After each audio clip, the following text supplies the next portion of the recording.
At the 2004 Democratic National Convention, citizens and supporters of Washington, D.C. convened on the Boston Harbor, where 228 years prior people fought to establish American freedom.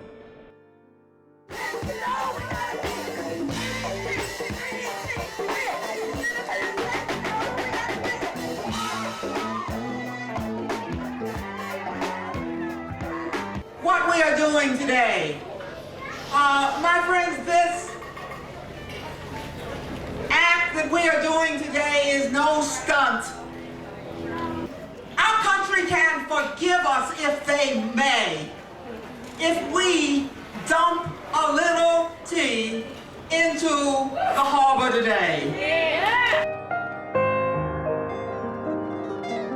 It would take an amendment to the Constitution in 1961 for D.C. residents to vote for president and vice president. In 1978, Congress passed the Voting Rights Act amendment giving D.C. voting representation in Congress. The amendment died after failing to be ratified by 38 states. With the establishment of Home Rule in 1974, D.C. residents finally gained the right to elect a mayor and city council. Many thought and hoped that D.C. was on its way to becoming self-governed. That idea would be a distant memory when a financial control board was put into place by Congress in 1995. The board seized control of the public school system in 1996, and in 1998, the board took operational control of the city from then-Mayor Marion Barry. In 1999, it shut down the city's only public hospital, D.C. General, and then the board disbanded in 2001. The nation's capital is one of the most crime-ridden cities in the United States, yet Congress has enacted legislation that would make it legal to carry firearms. Clearly here were legislators who had no regard for the city's will. We passed the gun law 30 years ago, and it's never changed. All of a sudden now they decide they want to change it for us. He believes in promoting constitutional rights, and he believes that people ought to be able to defend themselves.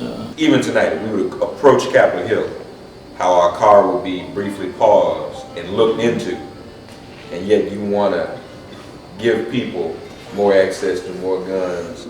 The kids who are being shot by accident, who are involved in crimes, they're not going to be saved or be able to protect themselves because they have a handgun.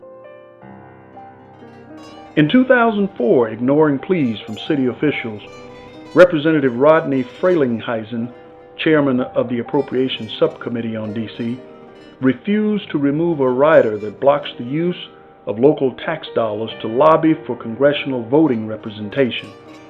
The ban also prevents the city from funding a shadow congressional delegate, 2 senators, and representative. Congress voted to force school vouchers on D.C.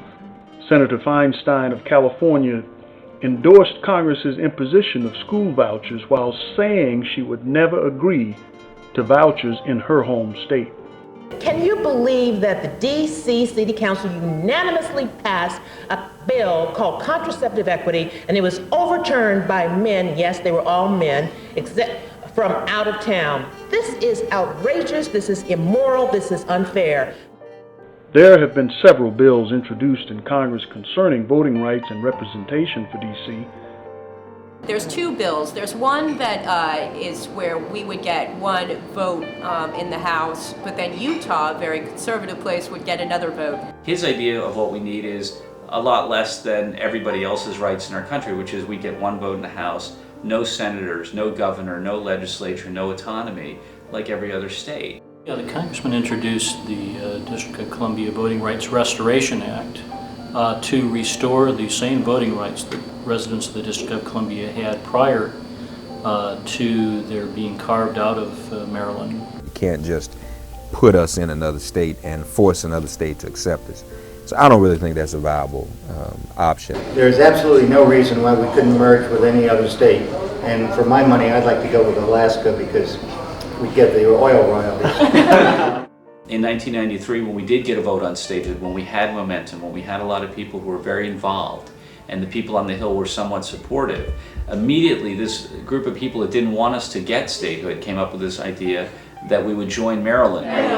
DC being a laboratory for neoliberal ideas. What I mean by that is you can test school vouchers here. You can test privatization of hospitals. You can test building baseball stadiums. And so DC in many ways is a laboratory, and just like lab rats, the people in the city are left to die after all the tests have been done.